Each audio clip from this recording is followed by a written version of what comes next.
Welcome, everyone. Lovely to see so many faces and so many names, at least, on the screen tonight. This is the poetry event of Seren at 40. 40 years since Seren began, and 30 years, actually, since the poetry editor at Seren began. Seren, or Poetry Wales Press, began as a spin-off from Poetry Wales, so poetry has always been at the very heart of what we do.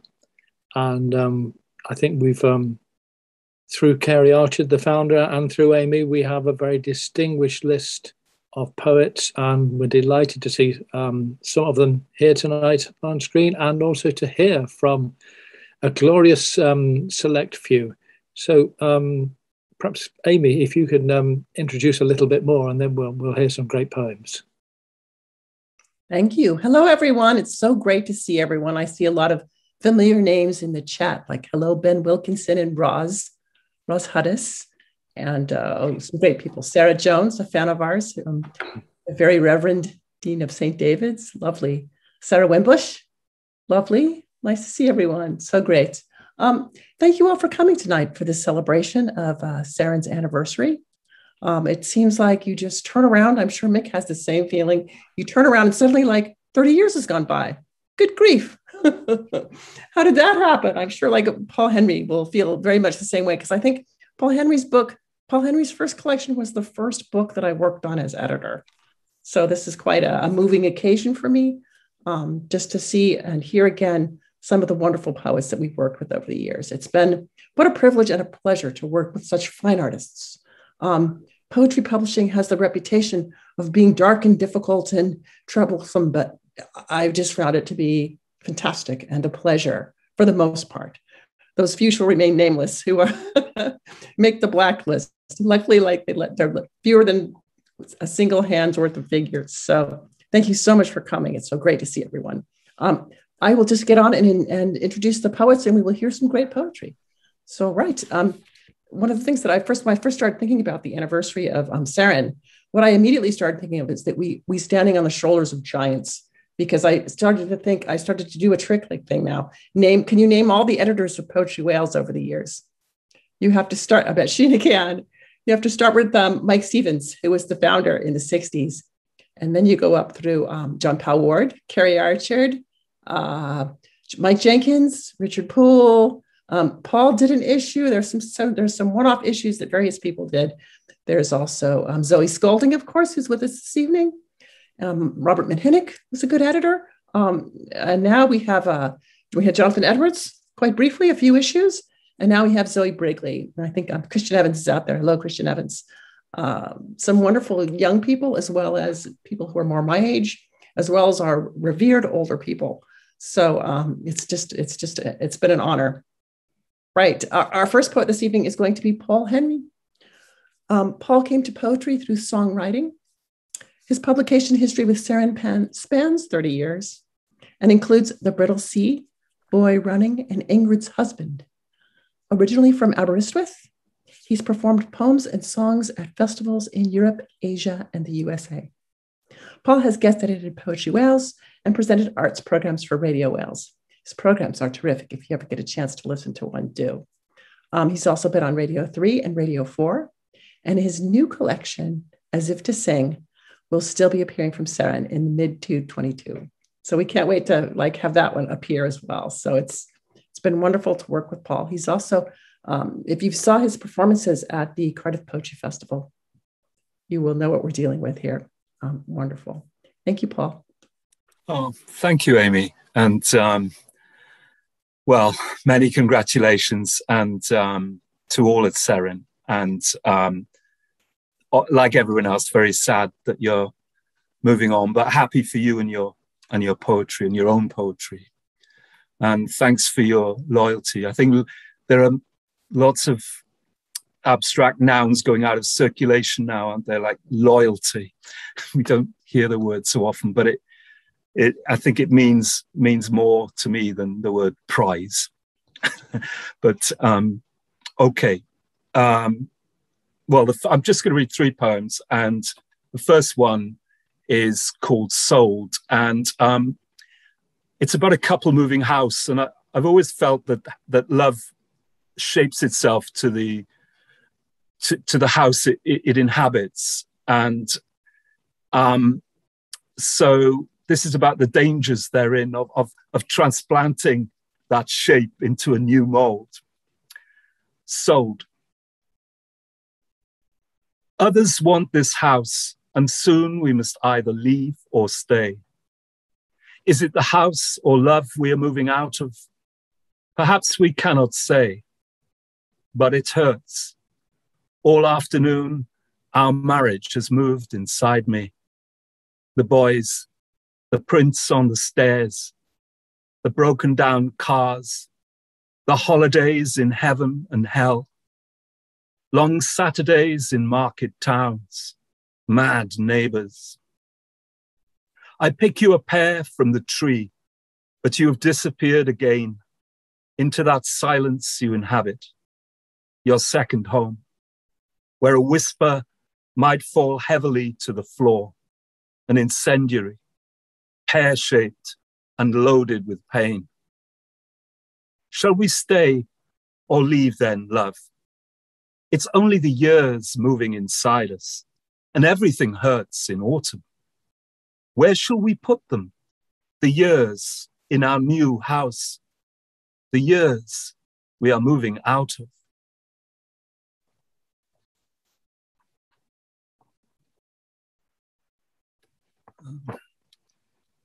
This poem from my next collection portrays another couple in bed at night, where one is trying to understand what the other is saying in their sleep. It's also about that mysterious voice that we listen into as writers. Somniloquy. Speaking to my good ear, the house is bubble wrapped with rain. It's late. To better hear your voice through this worn out device, I lean in closer to the page. To better hear the sleep talk tangled in its sheets, I lean in closer to your lips. Speaking to my good ear, the crackle of dark matter on its way to this room clears at last. To better hear your dream ask, is it you? Where have you been? I suppose one of the nice things about reading online is that you can just throw your poems away, can't you, after you've read them, and let them fall. The last poem I'm going to read is for Amy. It's an old poem from Ingrid's husband called The Black Guitar. And it started life after I'd taken down an old guitar from a wardrobe at the same time my eldest son had just left home. And I opened the lid of the lid of the case, and I'd forgotten that he'd written in the dust of it as an 8-year-old. He'd put his name and a few little drawings, and so it was like opening a tomb on his childhood. And I'm going to finish on this poem, The Black Guitar. Clearing out 10 years from a wardrobe, I opened its lid and saw Joe written twice in its dust in a child's hand, then a squiggled seagull or two. Joe, Joe, a man's tears are worth nothing, but a child's name in the dust or in the sand of a darkening beach. That's a life's work. I touched 2 strings to hear how much 2 lives can slip out of tune. Then I left it, brought down the night on it, for fear, Joe, of hearing your unbroken voice or the sea if I played it. Diolch yn fawr. Thank you so much, Paul Henry. Beautiful poems. Wonderful. Right, our next reader this evening is going to be Dai George. Dai is a poet, novelist, and critic from Cardiff, now living in London. His first poetry collection, The Claims Office, was an Evening Standard Book of the Year, and his second, called Karaoke King, was published by Seren this year in June. His work has appeared widely in magazines and anthologies, including Poetry Review, Poetry Wales, and Islands or But Mountains, New Poetry from the United Kingdom. He works currently as a reviews editor for Poetry London, and his first novel, The Counterplot, is available as an Audible original. It's wonderful to have, I still think of him as like the prodigy. Anyone who you come across when they're still a teenager is a prodigy. Of course, I still think he's about 15 when he's actually in his 30s now. So there's really no excuse. Dai, welcome, and let's hear some of your poems. Thank you very much, Amy, and hello to everyone. Yeah, I'm going to echo Paul's tribute to you. I'm sure everyone will tonight. Unlike Paul's beautifully short and sweet reading, I hope I'm not going to outstay my welcome with what I've prepared. It's timed precisely, though. I'm going to start with a poem from my new collection called Post-Historical Tea Time.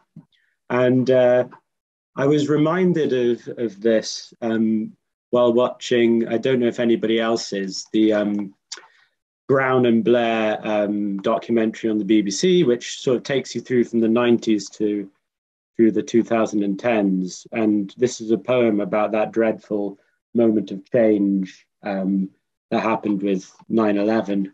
And it was, so this is a poem about it being a sort of loss of innocence, I suppose, in a personal way as well. This is called Post-Historical Tea Time. Oh, and it's rather engaged with Neighbours, which I watched a lot of in my early teens. Blue-green dapple of the cul-de-sac, gold Antipodean sun. It dazzles like a promise of untrammeled growth. The saturated screen. Neighbours. Everybody needs a lounger, Ruby on the pool. But more than that, the colour that I wish to fix is silver. Aluminium silver of the Coke cans stocked by Ben's mum in her fridge. Those babies really washed down ideology's demise. Let's not say that we were idiots. We were children making guesses off the world that we could see. It tasted good and had no calories.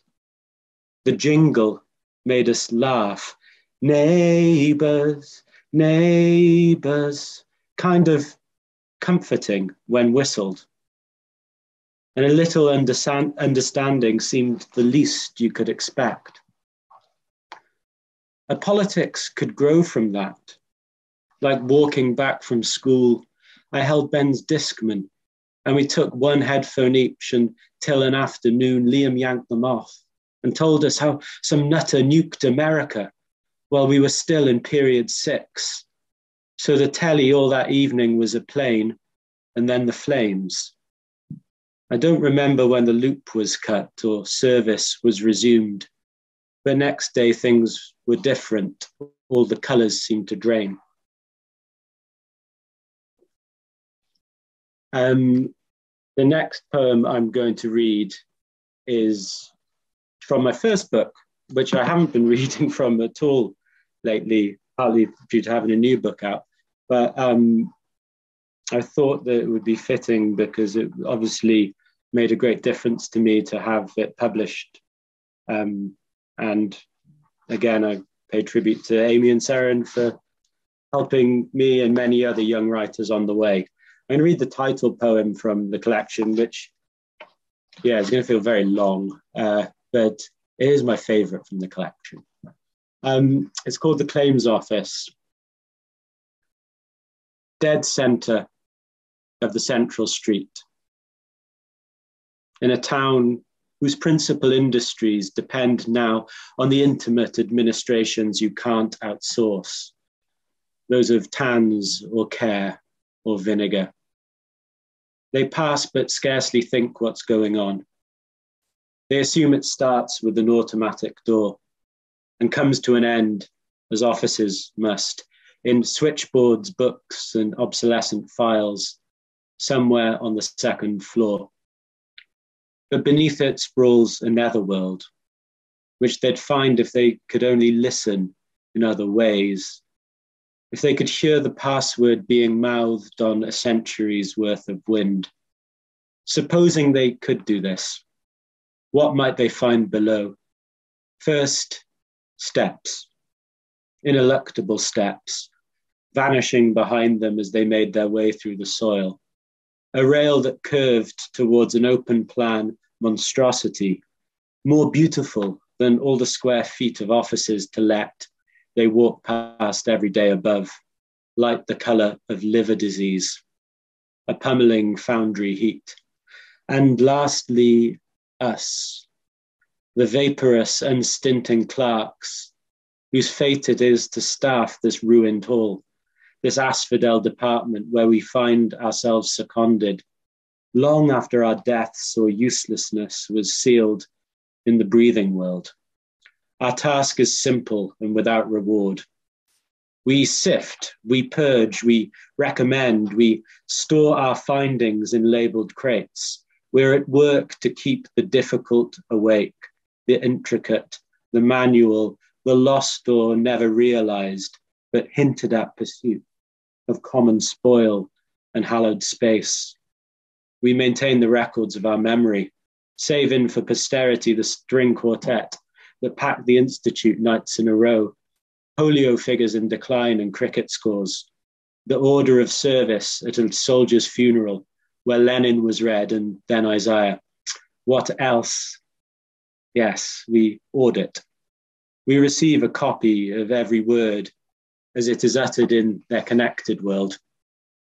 Each email chain and press release, their action points and populated spreadsheets, love songs, funding reviews, dietary advice. We collect it all to analyze against criteria that their pragmatic world would reject as spendthrift fantasy. We issue our futile counterclaims that one summer soon the Lido will be full, that the burnt heather will grow back gold, that God is a steel mold into which we pour molten yearnings, and where the two meet, there rises an inflammable gas. I'm going to read now, actually, a poem which is in sort of dialogue with that one, from my new collection. And it's called The Disclaimer Room.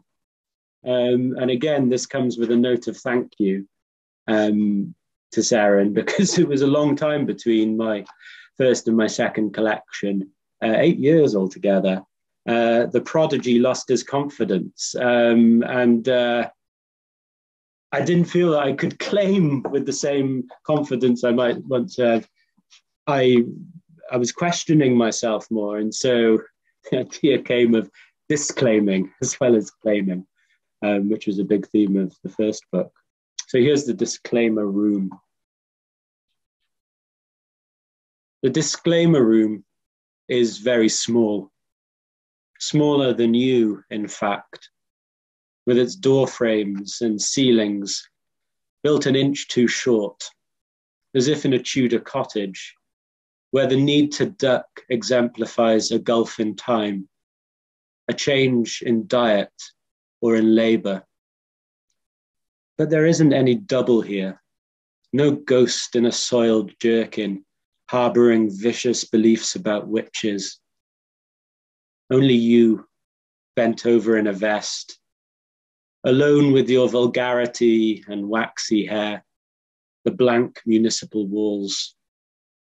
There's a lot of filing left to do, but you feel frozen at the cusp of it, choking on doughy caveats. I was young and poorly advised, just repeating what I'd heard. We went back and tidied up after. I'd explain if only I could. Listen to yourself.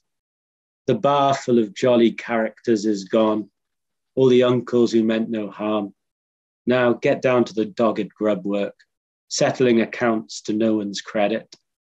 Confess by all means to whoever's there to hear it. Mind you don't hit your head. And to finish, very briefly, I wanted to finish on a more hopeful note. And I'm going to read a poem called Ubi Caritas, which is taken from the Christian liturgy. The title is in Latin, Ubi Caritas et amor Deus ubi est, which translates as where there is tender love and care, God is present. Ubi Caritas. Also love, which is never one thing, but another.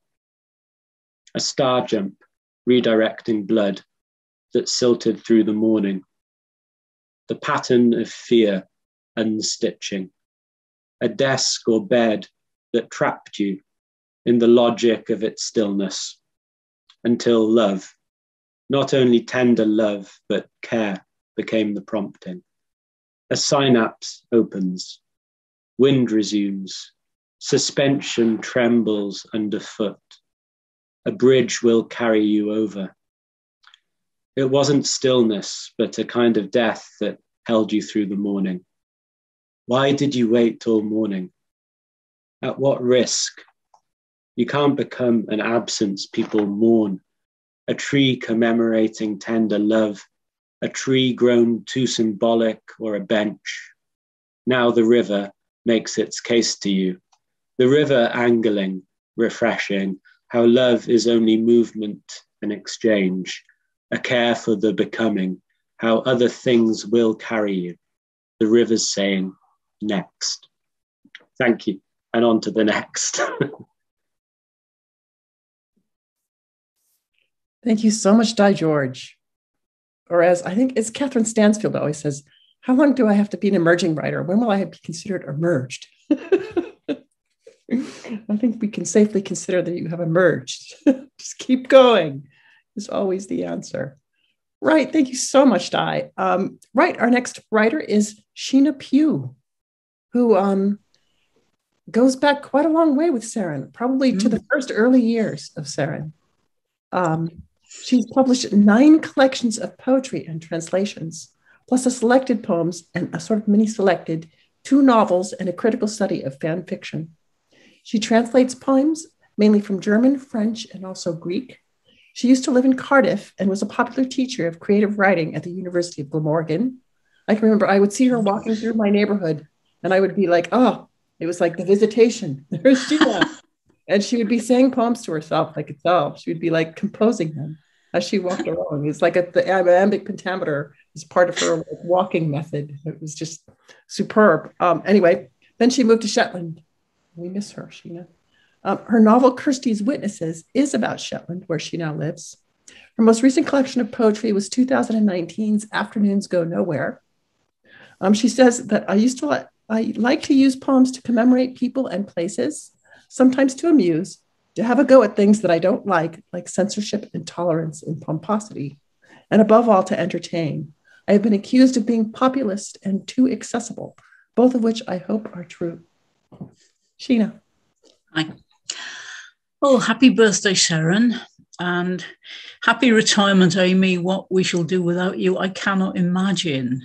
The terrible void is opening, frankly. I thought for tonight I'd better read something that had actually been in Poetry Wales. It seemed appropriate. So I'm going to read 4 short poems in a sequence called In the Bones. And this is about something that fascinates me more and more, namely osteoarchaeology. With modern methods, you can tell an awful lot from skeletons, like what they ate and drank when they were young, where they came from, what diseases they suffered from, what injuries they had, where their fathers came from, where their mothers came from. It's fantastic. And I wrote 4 poems about 4 different skeletons, basically. And all the physicality of this is true. As Beryl Bainbridge once said, what's the point of making things up when there's so much history? So the first of these poems is about a skeleton which was found in Oakington Anglo-Saxon Cemetery in Cambridgeshire. Grave with bed. Her bones say she was lucky for 20 odd years. No growth halts in childhood. Tall for her times.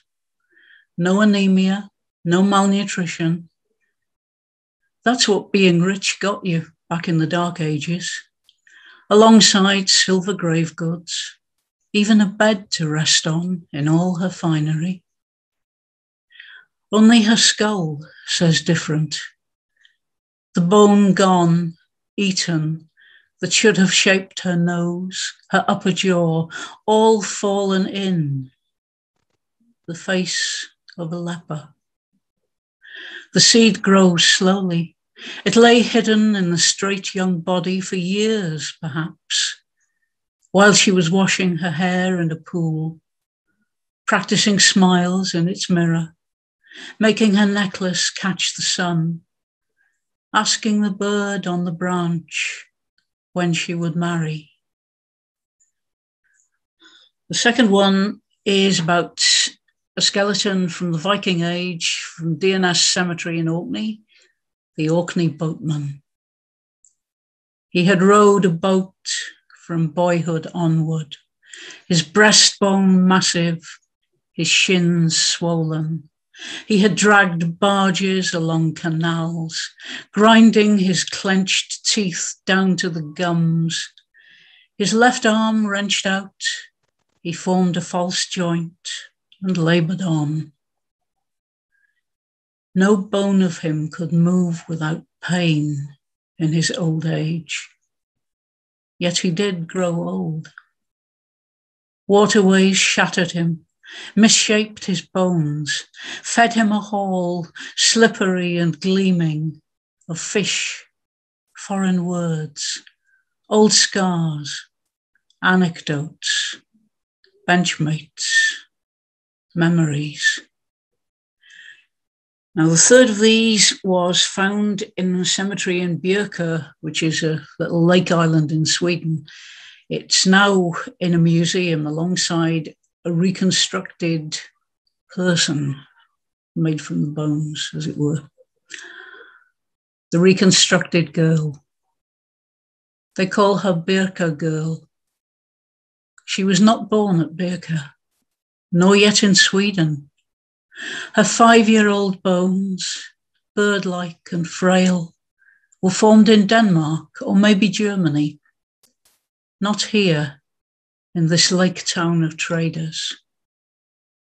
Her frame lies, reassembled, under a clear coffin lid. But beside it, as if she'd slid out of herself, stands the other exhibit, a child, its face modelled on the bones of her skull, doll-like. Her eyes wide set, she looks up, stopped on the wooden boardwalk for always. Icon in a glass case, little migrant, adopted princess. And the last of these also ended, well, he didn't end up in a different place, but part of him came from a different place. This is a skeleton found in the wreck of the Mary Rose, which sank in 1545, the Devon lad. His bones had the print of pain waiting for later. Arthritis had started already, and the odd stress fracture. But later never happened. 18 at the most he was, maybe just 14, when he was lost with the ship. Where he came from, it was common enough that a lad should go for a sailor and come to grief. But he was Devon bred, close to the sea, say his bones. They say too where his father hailed from, which wasn't Devon. Many a lad goes to sea because of the tales his father told, the ballads of far-off marvels.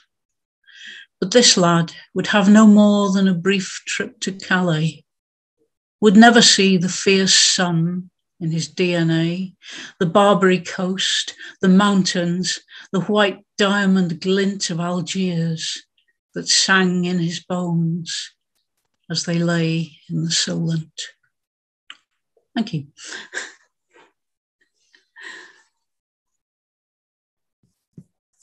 Splendid. Beautiful, Sheena. The skeletons. Wonderful. Is there a name for that type of science? I think did you mention it before? Sorry? Is there a name for that sort of science of the bone? Osteoarchaeology. There we go. Yeah. Fantastic. Beautiful poems. I should have done it. I should have gone in for it. Yeah, here we go. Wonderful. Yeah. Thank you so much. All the way from Shetland as well. Lovely to see you. Like I brought you a bit of audience too. Sam's listening in. Hi, Sam. Oh, Sam's Sheep's daughter, also a good writer. Right. Our next poet this evening is Rhian Edwards. Reen is a multi-award-winning poet and performer. Her debut collection, Clueless Dogs, won an unprecedented and as yet unequaled all 3 sections of the Wales Book of the Year Award in 2013. She's also won the John Tripp Prize for Spoken Poetry. She's also a musician, a singer-songwriter, and has performed at festivals and events worldwide. Her most recent collection, The Estate Agent's Daughter, was chosen as a National Poetry Day promoted title. She's also been writer in residence at Aberystwyth Art Center. She has published also a couple of pamphlets, Parade the Fib, a PBS Choice, and Brood from Seren, with artwork by Paul Edwards, who did the magpie there. I think Rhian has a couple of the magpies as well. Rhian, welcome. Thank you, Amy. And I think I'm speaking for everyone here in saying you are going to be so dearly missed. You've had an incredible tenure of 30. Is it 30 years? You haven't been there 30 years. Flipping hell. But I love the fact the subtitles say Sarah, as if Sarah is instead of Seren. Sorry, if you probably see me continually giggling at the subtitles, it is a poem in itself, I've got to be honest. I've decided in honour of Amy and Seren, I've been part of the Seren family for 10 years.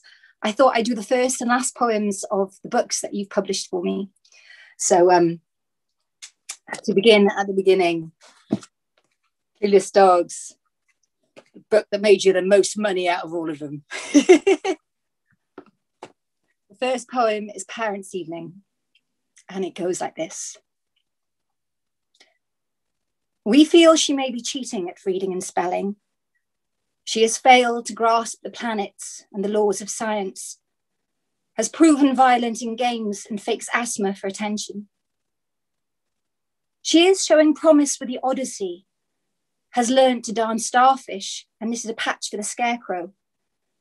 She appears to enjoy measuring rain, pretending her father's a beetle, and insists upon your death as the conclusion to all her stories. I'm now going to do the first poem in The Estate Agent's Daughter. So when I returned to Wales over 10 years ago, my father was desperate to marry me off. And if he could, he probably would have advertised me in the shop window like one of his property brochures. And because I worked there for 10 years on and off, I wanted to incorporate some of the typos I've often encountered in the brochures. The Estate Agent's Daughter, which is also a nod to Paul Henry's beautiful poem, Sold. The estate agent's daughter is sold as seen, semi-detached. In walking distance of Pen, Abont ar Ogor, all its mod cons, located in a quiet hammerhead. She has wrought iron gates, hard-standing parking for two. Her pea gravel driveway sweeps to a cloudy apple composite door, stained window with leaded detail. Her hallway is carpeted with sycamore seeds and cherry blossom throughout. white dogleg staircase with spindle gallery landing, which leads to a loft conversation with a skylight widow.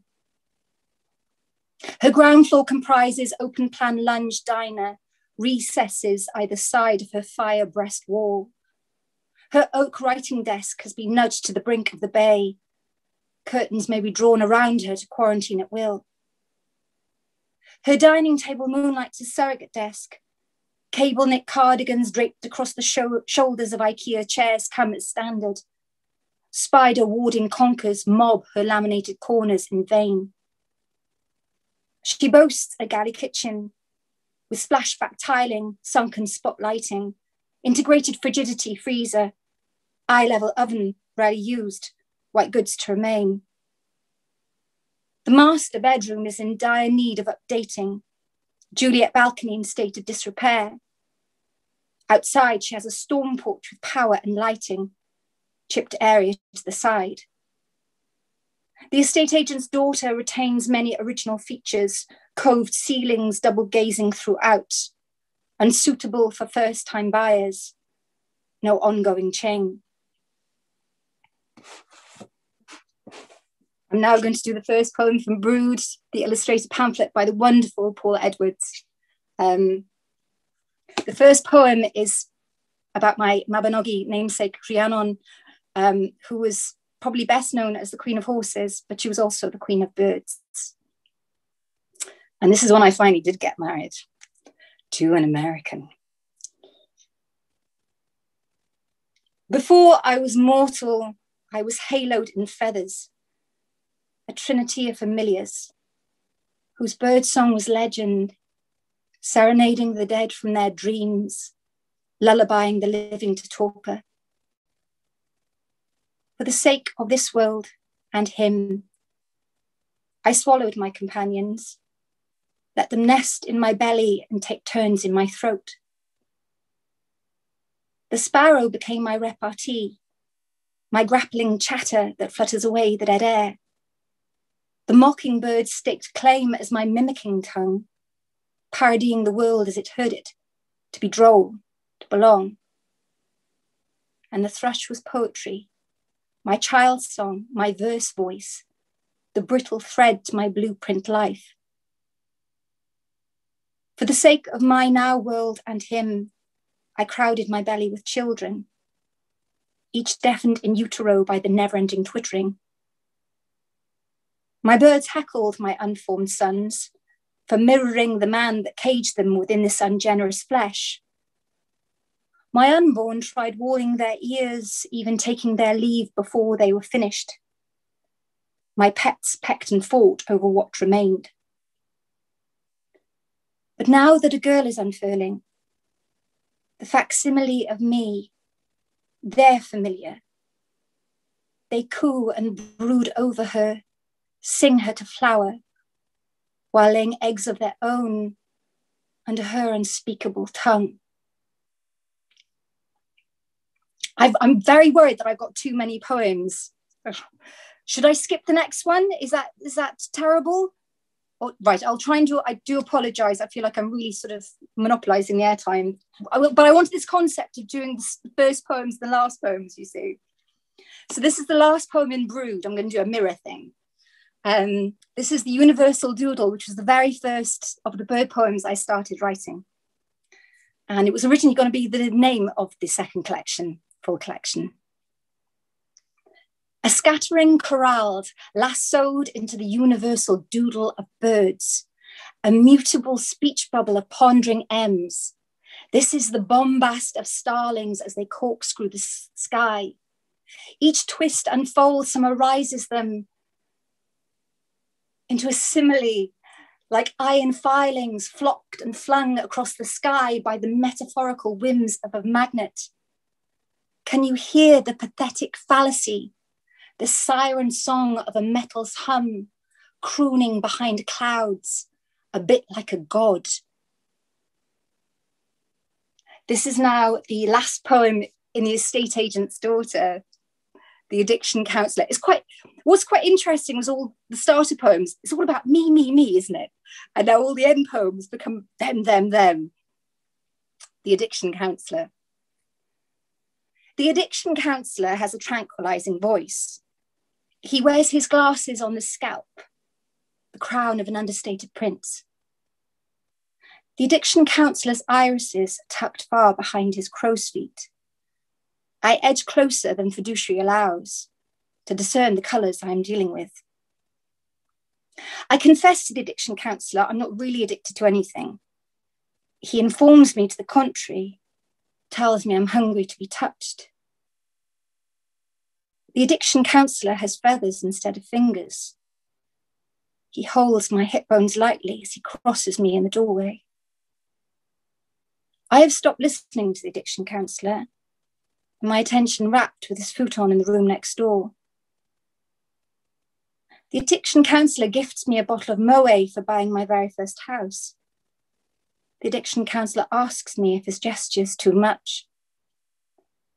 I tell my daughter on the way to the nursery, the addiction counsellor puts butterflies in mummy's tummy, and she rightly reprimands me for wolfing butterflies again. So this is my, thank you, this is my last poem in Clueless Dogs. And I exhume this poem with a certain amount of pleasure, as this poem was used as evidence in the court of law by my ex-husband against me, as evidence of my unsoundness of mind, even though it was written several years before I met him. And it was a commission by the Poetry Society. I mean, I did prostitute myself to write this poem. But anyway, I had to write a poem on the subject of food. And at the time, I thought, well, what's my boyfriend's favourite food, which is Sunday roast? And me being me, my second thought was, well, what if he was the Sunday roast? And thus this poem was born. I dedicate this poem to my ex-husband. This is Girl Meets Boy, and it's meets with an A. The goose-necked fork and the cat-fanged knife stood poles apart like soldier guards, west and easting a world of plate, of petticoat white piled mole mound high, with the tatters of a man who had recently expired. And my fingers thimbled fish-cold steel, eyes plump as fruit with dripping pout, my tongue unrolled red carpet-like as I ploughed and troweled with tools and cut. For plaited here was my better half, my all-consuming light and dark, who saw as better as separate halves, a divorce I decreed with a slit apart. And his white neck smirked an angry grin as the liquid poured in beetroot red, and berry tears stained wall and tile as he stagger waltzed while draining dead. He ragdoll slumped in a choir of pans where stool pots stooled his skull, and all was mute except weep of wound ink blotting troughs of metal. I heaved the stew pot's bucket brim, slammed down hob and flame, and fried the blood-fat pudding black, a macabre supper entertained. So slabbed on ground, I sponged him down, combed clean of smear and dirt. I raked off hair with scrape and pluck, and skinned him pink and bald as birth. I butchered limbs with rabid zeal, and knifed through muscle plums. I ripped and gutted as he did me, and reduced this man to crumbs. And ginger root doused butter sweats of garlic rocks and pepper dust, and I basted thigh and rump and breast, and cooked him gold in a parsnip nest. His wave of hand slid down in soup of mushroom nutmeg milk, so dab of hand and finger tickle could brush my lips with each spoon gulp. I jellied his thoughts in pickle sour, soused face in stew of onions. I parched his ears to biscuit bread, crisped nose to pencil shavings. I cured his heart. I syruped it sweet, cake baked in cream and cherries. My menu done, I thrown to dine, and claw pawed at the ash grey cutlery. And lips fell apart for the kiss of you, bled puddles of spit for scraps of you, Gouge cheeks of meat to feast on you, tore threads of flesh in teeth of you, licked marrow, bone and pulp of you, let belly swell with fat of you, picked pregnant with the pith of you, gut, liver, spleen digesting you, my newborn blood absorbing you, my pulse, my veins, heart pumping you, no flies on you, no worms on you, no scavenge bait, no urn of you, from liver to liver, heart to heart, blood to blood, this woman she made a meal of you. Thank you very much, everyone. And thank you so much, Amy, for being such a wonderful editor to me for these past 10 years. Thank you, Rhian. I'm still shivering. So much. It's been great working with you. You're just a force of nature. It's like a storm. Like a cannibal. Yeah. Oh, thank you so much. And also from Jen. This reminds me to say a quick thank you as well to my colleagues who are here this evening, Sarah Johnson and Mick Felton. Seren is a team. And without Mick, we probably would have gone broke years ago. And without Sarah, we'd go crazy every day because she's terrific with all the technology and stuff. And thank you, Sarah. I can remember before we had computers even. That's how long I've been there. Thank you. Thank you very much to my colleagues. Right, our next poet, Zoe. Zoe Scolding reminds me that I missed somebody's name out in the Poetry Whales editor game. Nia Davis, how could that happen? This is why it's a game, because you're going to miss somebody and you're going to have to apologize later. The wonderful Poetry Whales magazine, who I think they're having a competition at the moment. So do send some of your poems to Poetry Whales for their competition. Poetry Whales, the fantastic peerless magazine from Wales. Right, Zoe, are you there? Yeah. Hello, Zoe. Thank you for that reminder. And also, Zoe is a poet, a literary critic interested in translation, sound, and ecology.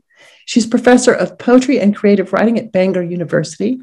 Her Seren collections are The Mirror Trade, Remains of a Future City, The Museum of Disappearing Sounds, and Footnotes to Water, which was a Poetry Book Society recommendation and won the poetry section of the Wales Book of the Year Award in 2020. She received a Cholmondeley Award from the Society of Authors and is a fellow of the Learned Society of Wales. She was editor of Poetry Wales from 2008 to 2014. And she's also published a number of interesting pamphlets and critical monographs founded at the North Wales International Poetry Festival in 2012. Her current research project is Transatlantic Translation, Poetry in Circulation, and Practice Across Languages.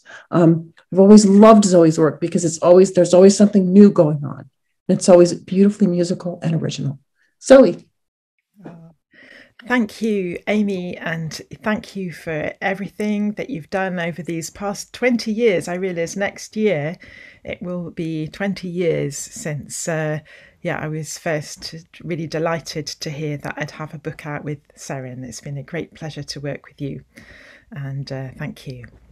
So I'm going to read from the most recent of these books that I've done with Seren, so Footnotes to Water.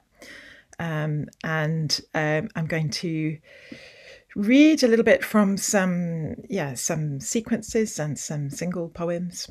And this one begins with the Avon Adda, the underground river in Bangor. Adda.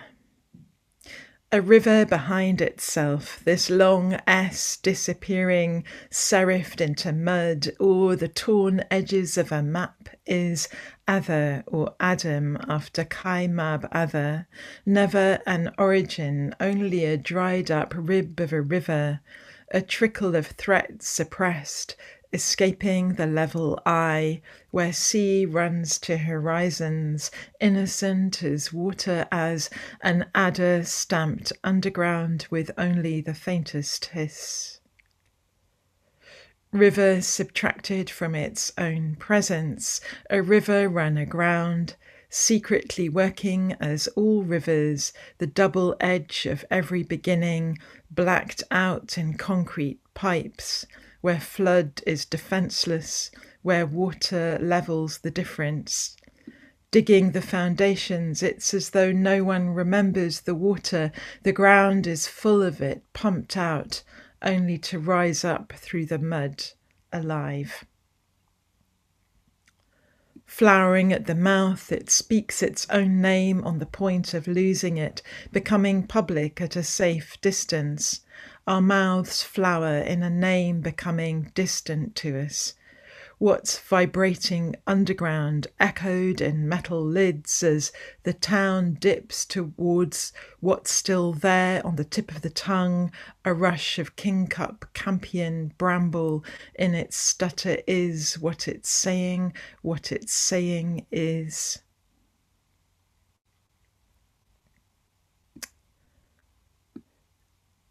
And a poem for the gulls. Gull Song.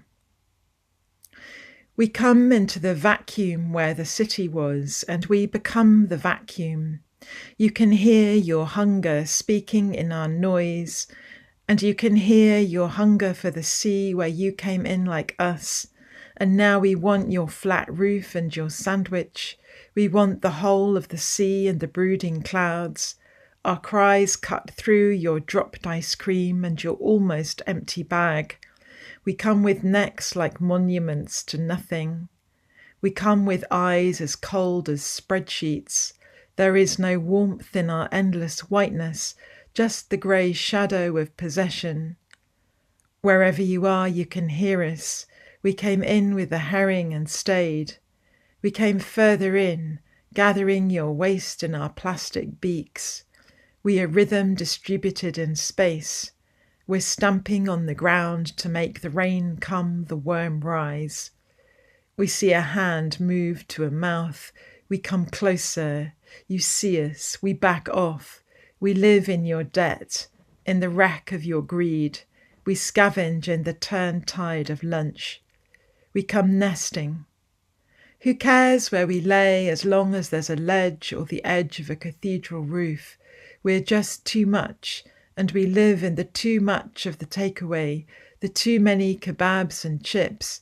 We dance with your too many leftovers. We are leftovers too, with prehistoric feathers. Look at our eyes. You are under our surveillance. Our cries drown out your voices. Look at us hanging on. Look at us. We almost love you.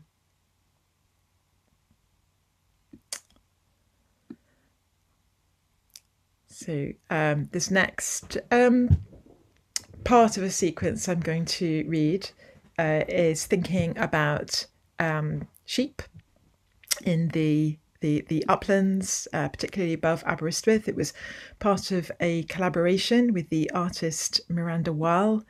Her project was crawling over the mountainside, dressed as a sheep with GoPro cameras attached to her, and so she was exploring the landscape that way. I was thinking more about the literary landscape and the place of sheep in it, of literary cultural landscape, and also found out this very interesting fact, lots of interesting facts about sheep.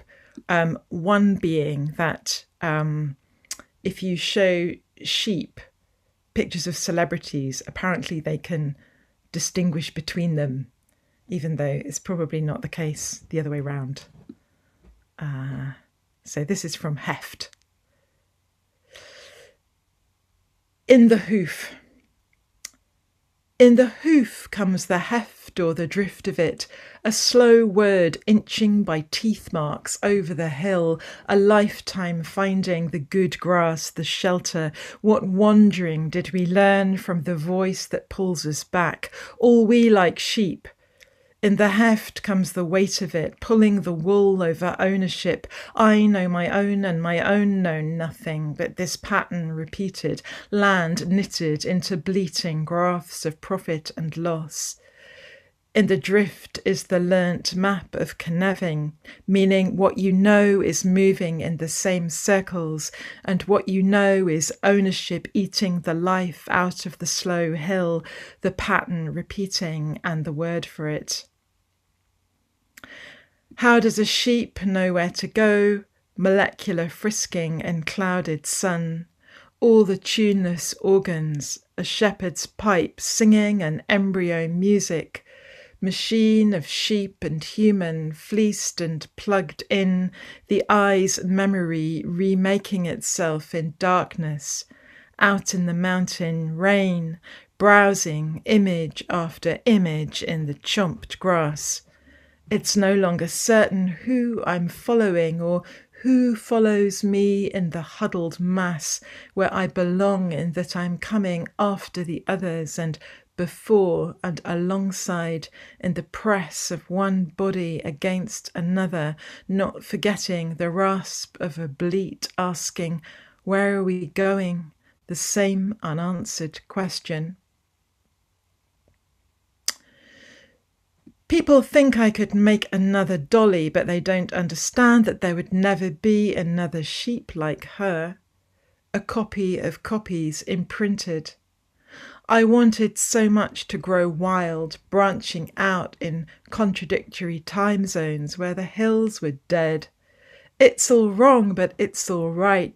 At least I could run, losing myself in disposable bodies, no longer animal, not yet machine, common and close, neither dumb nor blonde.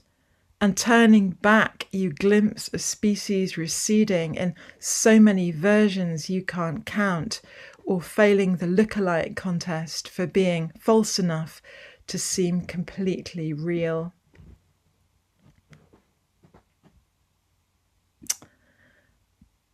Okay, and I'm going to finish with a poem after, quite a long way after, R. Williams Parry, and his poem about bluebells, Clachair Gog. It's called Hyacinthoides non-scripta, which is the name for bluebells. They come with the cuckoo and go when she's gone, paint the town blue and stun it with wild scent.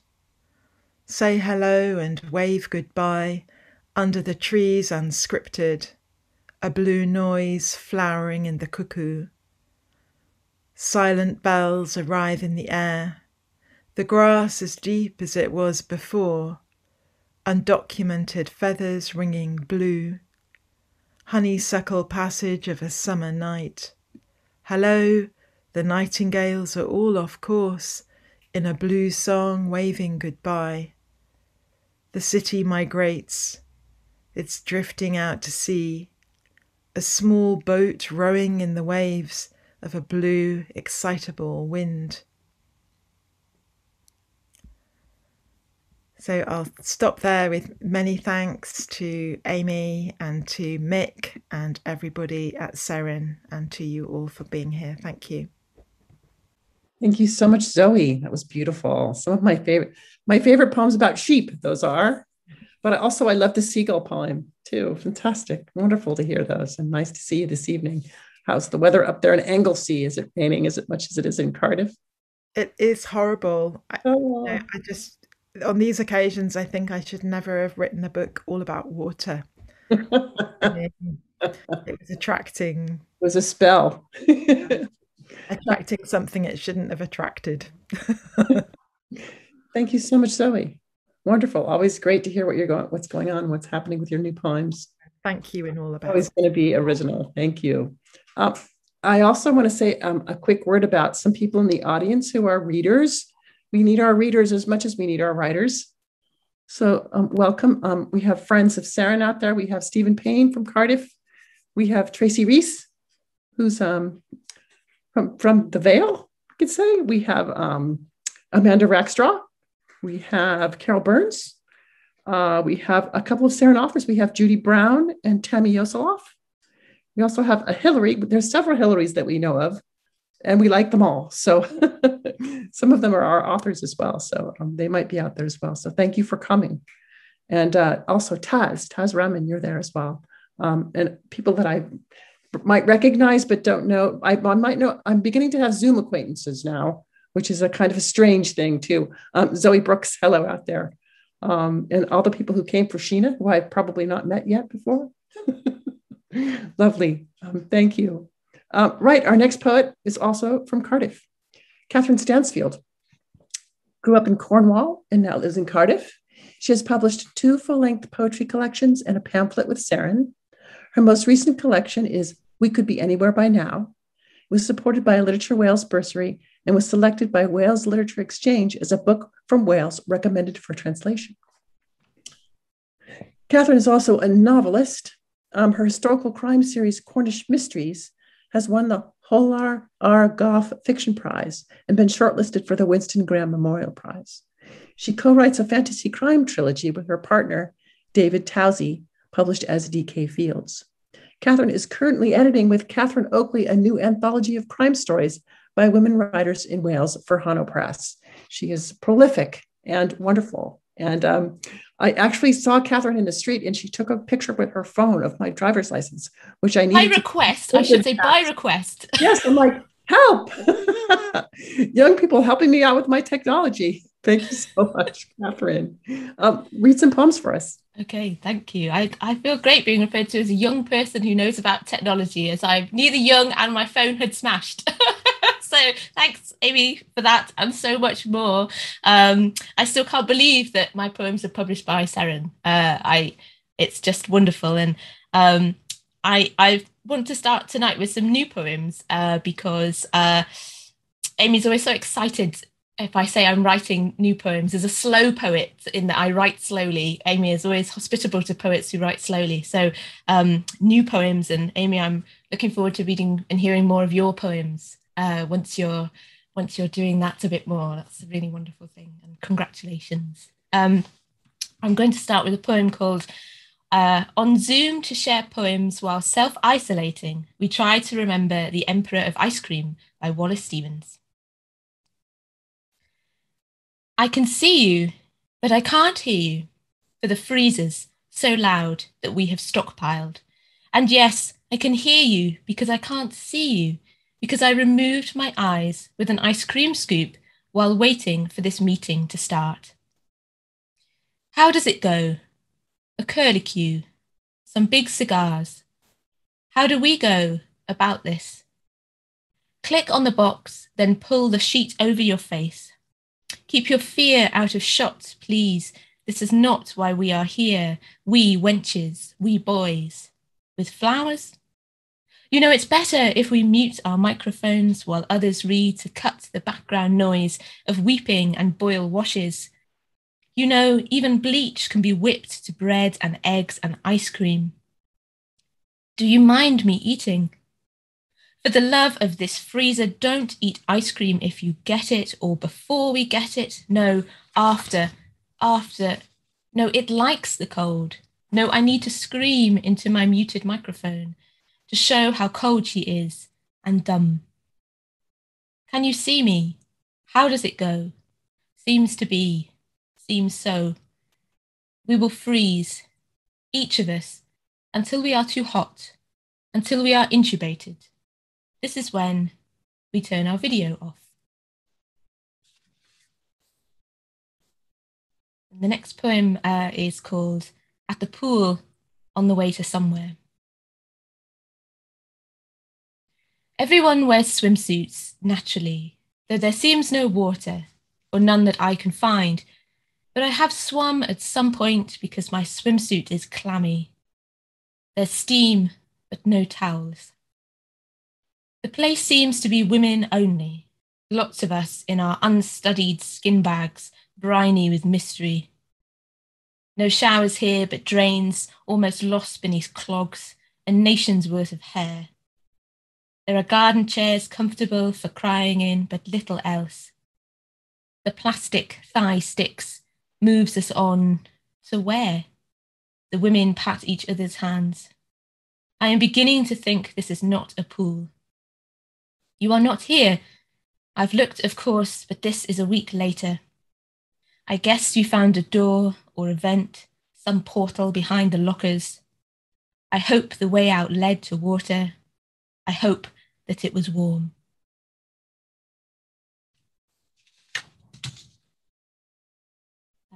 This next poem is called Connections, which isn't a very good title, but I haven't worked out a title yet, so it's a stand-in title. I thought if I called it Untitled, I would A, become lost in my own reading, and B, it can be a bit, a bit pretentious. So for now, it's called Connections. Work has me bound for Bristol, but at Cardiff Central, the announcer says, no trains.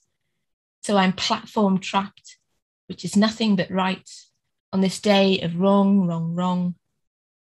In the coffee shop, a woman tells me there's nothing worse than buying a packet of biscuits to find that half are broken. This makes as much sense as anything on the day of your wake. The announcer says, someone has died. Buses come for Llanharan, but here on platform 1, the announcer says, wait. If the train comes now, I'd still arrive too late for the job. All connections missed and too late too to see you off. Christ, the announcer says, somewhere between an oath and a prayer. Reaching Brunel's vaulted church would be a gift to offer up though, wouldn't it? To whom? The announcer says. So the afternoon aches on and I think, this is the gods, this is them telling me my choice was wrong. And I want to talk to you about such reaching for divinity. And poems too, what makes me metaphor temple meads to church? But you're not here and I am benched, the line before me east to west, the platform won't yield when to yield is everything. You are gone. How can this be true? The announcer says, what you going to do? Up the line, the train I need waits for the police. And what do I need but to sit here and think of you, today of all days, station of all churches.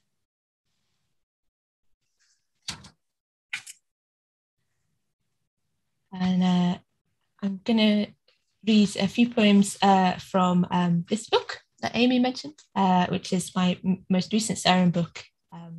I write a lot about trains, and this is another train poem. It's called You Have to Be Easygoing as a Susan, says a woman called Susan to the woman with the same name she's met on the train. They've been together all the way from Swansea, but it's only close to parting at Bristol Parkway they found they match. Before this pair splits forever, what else? They are single mums, the Susans, and dog lovers. Growing up, they each knew too many girls called Anne. They agree this is the fault of Princess Anne. Both would like more Susan time. Both have daughters who abandon dogs. As the Susans put on their coats, they discover they don't share a birthday.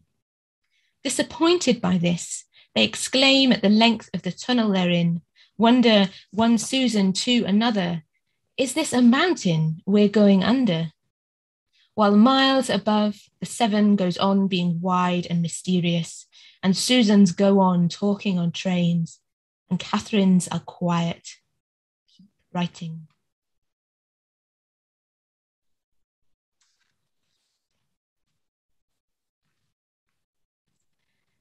This next poem is called Vexiphobia. It started at scout camp, when the sluggish frump of fabric flapped into a scheming means of smother. He was carried out cold to the first aid tent. All night the snag of the thing, pulling to get free, to get him. In the morning his roll mat was wet.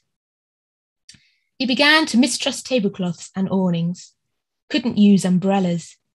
The Blue Peter opening credits were a trial, but he covered it, until the trip to the SS Great Britain, when he saw the pennants unreachable on the mast, fell and hit his head on a hatch lid, needed stitches. The counsellor helped him frame his dread. Irrational, she said, to fear unattended flags, to fear no one stopping them if they slipped to the ground like firefighters sleek down their poles. He was given coping strategies, ways to breathe and chance to say, to give his brain the chance to see that he was safe. The flags had no designs on him, only cloth and shapes strung up, often limp. Years passed. He grew braver, grew out of it. One summer, he even walked the prom in Aberystwyth, the whole flag fluttering length of it. It's now, when the cameras swoop into close-up on Belfast City Hall, where the red, white and blue's coming down, where the riot police charge, he sees it's not the flag on a pole that brings fear. It's the people who hold them on the ground below. Their fists, what they mean. And the last poem I'm going to read is called 3 Beers In, Sunset Beach, Vancouver. And sometimes when this poem is reproduced, not by Seren, I should say, this often becomes 3 beers on Sunset Beach, Vancouver. But it's not. It's 3 beers in, comma, Sunset Beach. I wished I had more to give you than this red truck beer, cheapest in the liquor store, and a sunset lacking sun. You who are kind, you who give all that is left to those who only have hurts. On my way here, I heard a woman on Granville Street say, there have been so many disasters, they've all blurred into one. And do you have any change, any heart? We are putting the day to bed, to beer, but you long for gasoline and brackish tides, timestamp of good days you have to believe will come again. But on every bus I take in this city, someone is dying. Someone is dying, I tell the blue heron that swings by, swimming-capped and lanky with purpose. Yesterday I saw my first whale, and it was everything, no big deal. I am out of time here, out of life, and ready to walk into the sea. So you tell me about the commune of divorced Mormons and their basement for pleasuring strangers, always gloved. When they're not painting the houses of British Columbia's wealthy, the Mormons listen to the saddest songs 90s radio gives them. Take ketamine. We have another beer, then one more for luck, and I mistake a seaplane for an eagle. The choices we make are the choices we make. Some streets in the city, it's the end of the world. Others, it's everyone's best days. We leave our empties in the sand for those who have less, and that's all the souls in all the cities now. 9 cents for a can, 12 for a bottle. Thank you very much. Thank you so much, Catherine. Wonderful poems. Definitely not Adelstraub. Wonderful poems. And there will be more in the future, no doubt. Very distinctive style already. Beautiful. Thank you. Right. Our final poet of the evening is Bob Walton. Bob is like one of my go-to guys. He's always got good advice and good suggestions. And he's brought us all the poets of the Spoke Performance Group, Paul Jeaton, Lizzie Parker, Claire Williamson, and most recently, Abir Amir is one of the new Spoke poets. So, though he may have stolen her from us. So, but we're very happy to have Bob here this evening to read some of his poems. Bob was twice winner of the North American Festival of Wales English Language Poetry Competition. First year and second year. Good going, Bob. He was commended in the Troubadour International Poetry Competition earlier this year. And Bob teaches creative writing now at Cardiff University and has been running a community creative writing group in Weston-super-Mare with his colleague Sue Hill for the past 2 years, including a collaboration with the Bristol Old Vic last Christmas and regular speakeasy open mic nights. From the Spoke, their track record, poetry, music, pamphlet, and CD, and community engagement project won the National 2021 Community Rail Network Arts Trophy. And I think the booklet was published by Neil Friend Press, based in Cardiff. His next collaboration will be in Clifton Lit Fest in Bristol on the 13th of November, when he will be performing a selection of poems called Earthworks, accompanied by the exciting trumpet and cello duo Yao. His Seren collection is called Sax Burglar Blues, and he's in the process of putting his next book together. Bob, let's hear some of your poems. I know he's recovering a bit from his booster vaccine, but I think he's with us this evening, if he hasn't fallen asleep. Bob, are you there? Bob. Yes, thank you, Amy. I'm as the last poet tonight, I've just got to join with everybody else.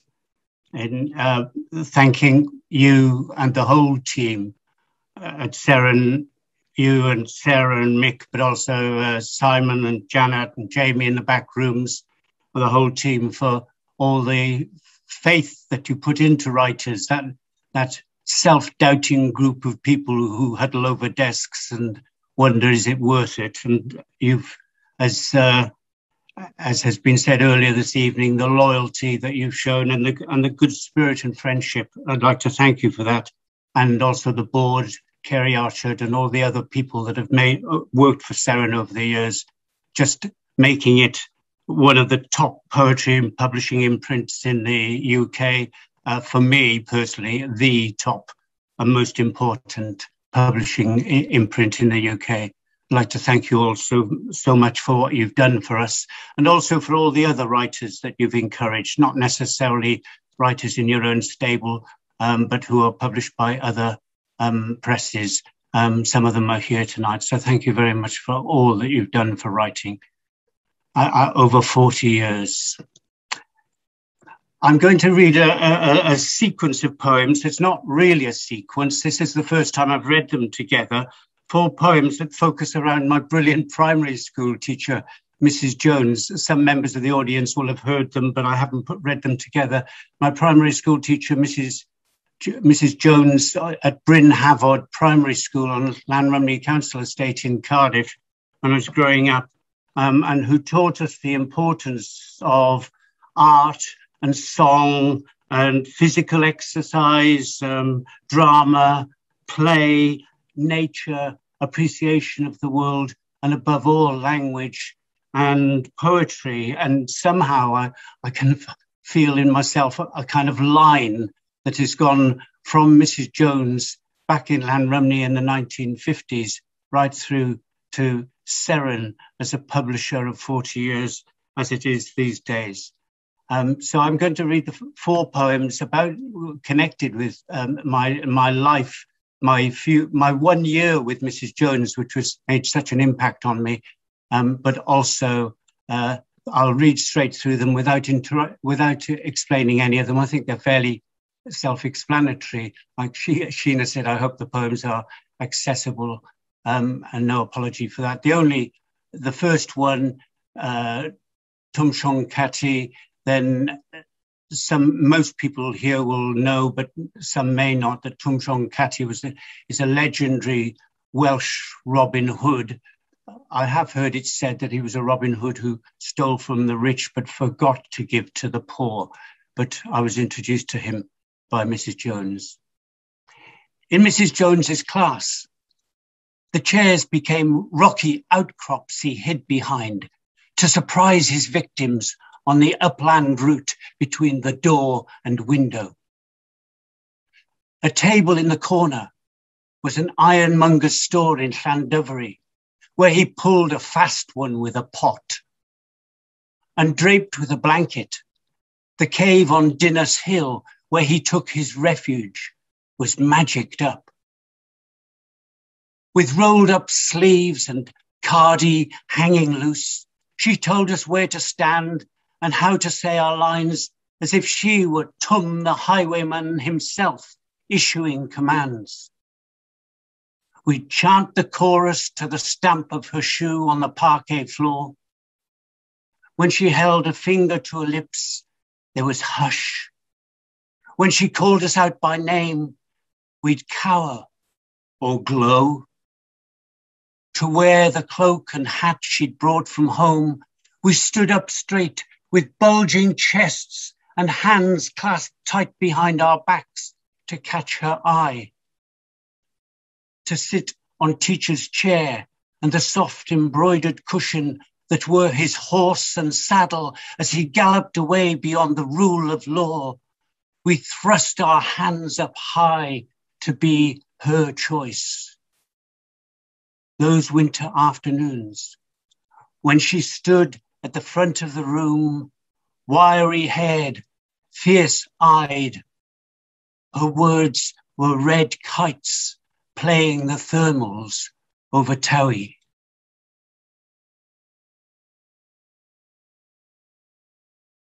Alphabet. The new girl's name was as hard to say and spell as the words in Welsh our teacher posted on the wall. But we knew she came from a distant, different land. So when Mrs. Jones called her out to write on the board, we watched her snake braid of hair swing at her back as she stepped from her desk to the front. And we sat with eyes and mouths of stone when she held the stick of chalk mid-air, a tilted axis, a wand with Gnostic powers concealed in its tip. The week before, we'd had some fun with codes that marked the pirates' buried treasure on the chart. But in the map of stems, loops and tails, Ariana Lambadarios inscribed, all I could see were soaring fiery eagles, the gleaming fins of dolphins leaping the waves, a team of horses hauling a chariot through the skies, a terpsichorean pomp of creatures whirling around the classroom as if they'd sprung from her breath. She stood so close to the board. Thank you, Ariana. Diolch yn fawr iawn. Now this, children, is the origin of all our writing. So let me hear you repeat after me. Alpha, beta, gamma, delta, and as the new girl returned to her seat, I stared at her lips for the next wonder to emerge. Rerun.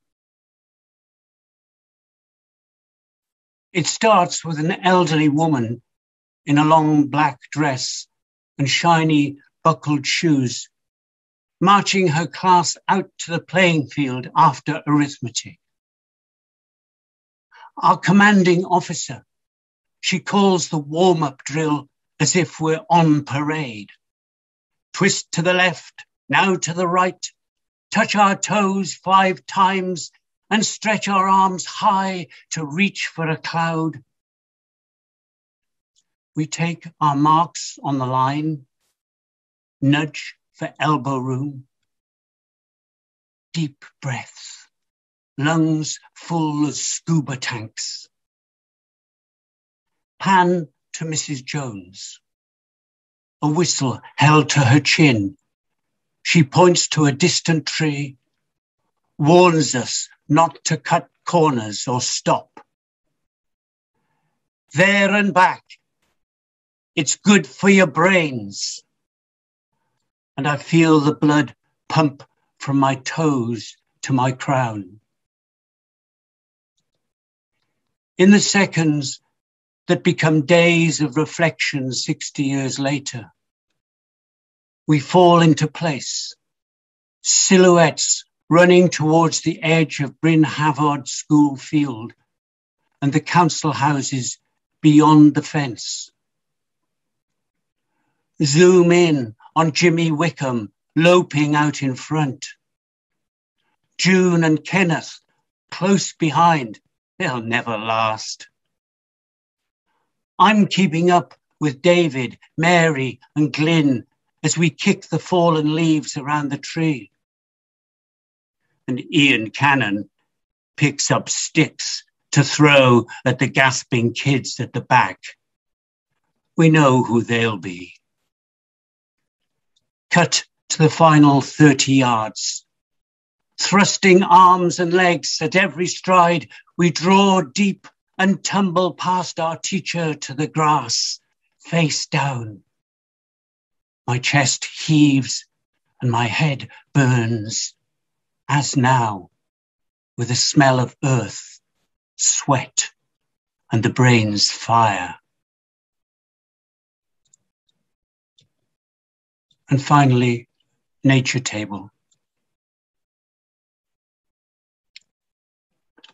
under the wall display of our painted sunflowers and daisies, splattered like star clusters on a sugar paper sky. The table sat at the back of the classroom, displaying relics we'd gathered in woods and fields. Chunk of stone, its crystal facets glinting secrets. Garland of glossy seagull quills.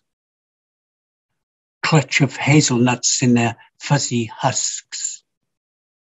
Curling leaves of beech, ash, elm and sycamore we'd copy in our drawing books. From an era with so many noughts on the end, our mouths hung open, an ammonite, like a fetus sleeping in Jurassic dreams. When Mrs. Jones showed us a spray of acorns in their cups and told of Prince Owain rousing his troops at Ponthadog, we cheered, "Umline!" The day she ran her finger along a sprig of rosemary and spoke of remembrance. A fragrance filled the room, and we sighed, sad as willows. And once, when Michael brought in a blackbird's egg he'd found by a hedge, she let me lift it to my eye to peer into the hole he'd blown. It felt so light, I thought I held a bubble of air. And all I could see was the white inner wall of a blue-green world nestling in my hand, perfect, ready to open. Thank you. And thank you, Amy and the Seren team, on your 40th birthday celebration. I think we can all do that little silent clapping thing for all the writers this evening. Thank you, Bob, first of all. Thank you as well, Paul Henry, Di George, Sheena Pugh, Rhian Edwards, Zoe Scalding, Catherine Stansfield, and Bob Walton again. Thank you so much, writers. Thank you so much, readers. Thank you, Seren fans and authors and all others. Thanks for coming tonight. Mostly my colleague, Sarah Johnson and Nick Felton as well. Yeah. Well, before you go, Amy, I think a few words are in order, probably. I can remember when we interviewed you for the Post 30 years ago, sitting in the Arts Council of Wales offices, and I thought to myself, yes, this is the person we need. And in 30 years' time, if you show a photograph of this person to a sheep, they'll know who she is. And I mean, 30 years ago, you know, the poetry landscape of Wales and the UK changed with your appointment. You were as one of the first women poetry editors in the UK.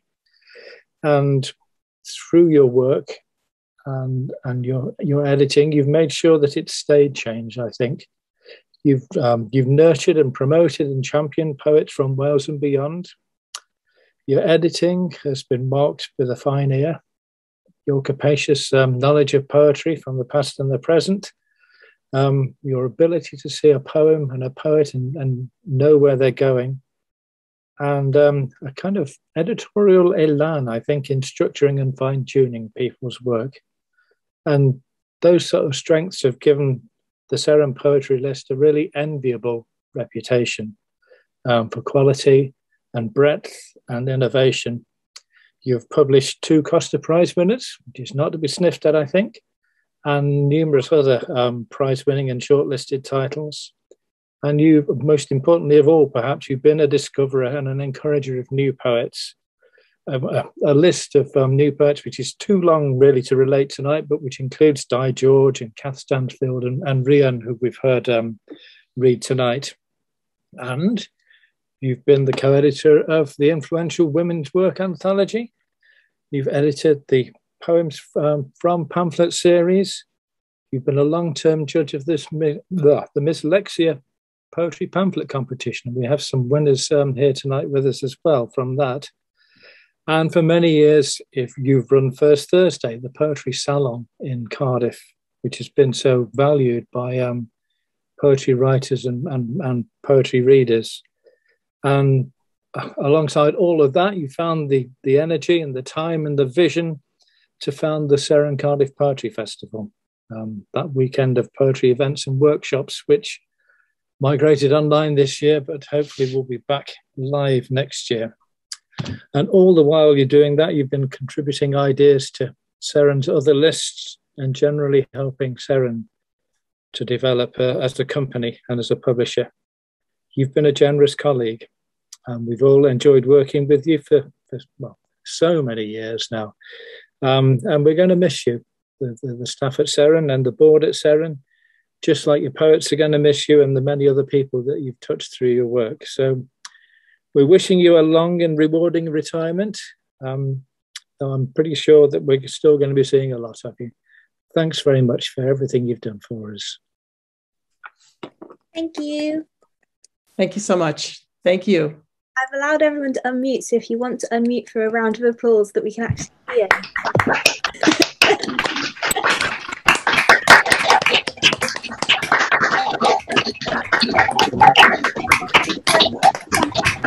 Thank you to Amy and thank you to our readers.